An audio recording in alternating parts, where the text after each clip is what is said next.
राम श्री राम जय राम जय जय राम श्री राम जय राम। आज हम स्वामी राम दिनेशाचार्य जी से जुड़ रहे हैं जो जगत गुरु हैं। देखिए, सनातन धर्म के लिए पूरी दुनिया में यदि किसी को छाया मिल सकती है और उसके सानिध्य में आकर के लोग सुख शांति और समृद्धि प्राप्त कर सकते हैं, उस धर्म को हम सनातन धर्म कहते हैं। और हम तो हमेशा ही पूरे विश्व को परिवार मानते हैं, सबके स्वास्थ्य की कामना करते हैं, लोगों के मंगल की कामना करते हैं, और यही सनातन है। और इसी सनातन के बलबूते पर भारत को विश्व गुरु कहा जाता है और आने वाले समय में विश्व गुरु निश्चित रूप से बनेगा भी। तीसरी बार मोदी जी की सरकार बन रही है, इससे आप महात्माओं ने क्या क्या उम्मीदें रखी हैं, क्या क्या उनसे डिमांड है? देखिए, संतों की बस एक ही उम्मीद होती है कि सबको सुविधाएं मिलें, कोई दुखी ना हो, कोई दरिद्र ना हो, कोई दीन ना हो, दवाई के लिए किसी के प्राण न जाएं, लोगों को सुविधा मिल सके। और जो डेवलपमेंट है, जब समाज आगे बढ़ेगा, समाज की व्यवस्था अच्छी होगी, तो साधु महात्मा और संत भी प्रसन्न होंगे उस व्यवस्था से। हम लोगों की मांग यही है कि जिस प्रकार से सशक्त राष्ट्र, हिंदू राष्ट्र भारत बना है, उसी प्रकार से इसकी संस्कृति को अक्षुण्ण बनाने के लिए मोदी जी पूरी तत्परता के साथ कार्य करें, ऐसी हम लोगों की कामना है। स्वामी जी, एक और महत्वपूर्ण बात, मोदी योगी की डबल इंजन सरकार ने उत्तर प्रदेश के साथ साथ अयोध्या के विकास के लिए लाखों प्रयास किए। अयोध्या आगे भी बढ़ा, जो अयोध्या उपेक्षा का शिकार था आज वो चमक रहा है। इसके बाद भी अयोध्या में बीजेपी को लल्लू सिंह के नेतृत्व में हार का सामना करना पड़ा। इसके पीछे मुख्य कारण आप क्या मानते हैं?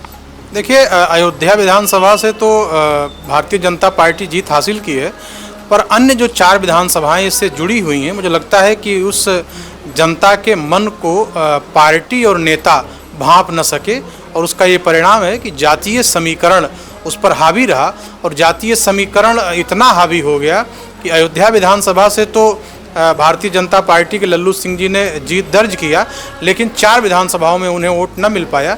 इसके लिए जो पार्टी को मंथन करना होगा, यहाँ के जो लोकल लोग हैं उन नेताओं को मंथन करना होगा कि ऐसी क्या कमी रह गई कि जिस अयोध्या के बल पर पूरे राष्ट्र में भगवान श्री राम के साम्राज्य को स्थापित करके भारतीय जनता पार्टी बेस भगवान श्री राम के मंदिर को मानती है, वो अयोध्या के इस लोकसभा से कैसे हार गई। मुझे लगता है कि ये चिंतन का विषय है और पार्टी को इस पर चिंतन करना चाहिए।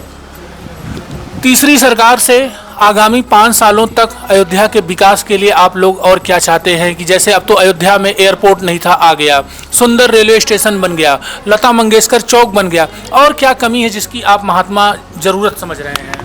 नहीं, कमियों की तो पूर्ति कर रहे हैं। योगी सरकार और मोदी सरकार अयोध्या के प्रति प्रतिबद्ध हैं, और मुझे लगता है कि जितनी हम लोगों की इच्छाएं हैं उससे कहीं ज़्यादा उन लोगों ने इस मानक के अनुरूप इस सिटी को डेवलपमेंट करने के लिए सारी योजनाएं बना रखी हैं। मुझे लगता है कि 5 वर्ष में जो इसकी दिव्यता और भव्यता है वो निखर करके आने वाली है, और अयोध्या का समुचित विकास हो रहा है।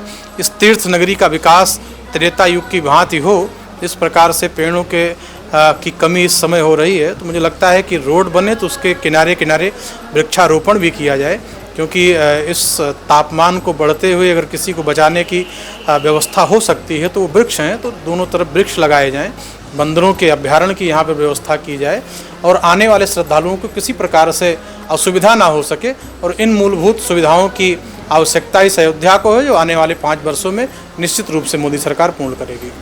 एक महत्वपूर्ण बात स्वामी जी हम आपसे और जानना चाहेंगे, अयोध्या जो लोकसभा क्षेत्र है, अब यहाँ पर पीडीए कह लीजिए या समाजवादी पार्टी के प्रत्याशी अवधेश प्रसाद जी जीत गए हैं, तो क्या लगता है आपको कि अयोध्या के विकास पर अब थोड़ा प्रभाव पड़ेगा, या अयोध्या के विकास में वो रोड़ा बनेंगे? ऐसी क्या है? नहीं, कोई रोड़ा नहीं बन सकते। जब सरकार है तो मुझे नहीं लगता है कि रोड़ा बनेंगे। रोड़ा बनना भी नहीं चाहिए, क्योंकि नेता का कार्य ही विकास करना होता है, वो किसी भी पार्टी का हो। यदि वो दवा की बात नहीं करेगा, वो सड़क की बात नहीं करेगा, परिवहन की बात नहीं करेगा, तो मुझे नहीं लगता है कि फिर वो नेता होने का उसको अधिकार है।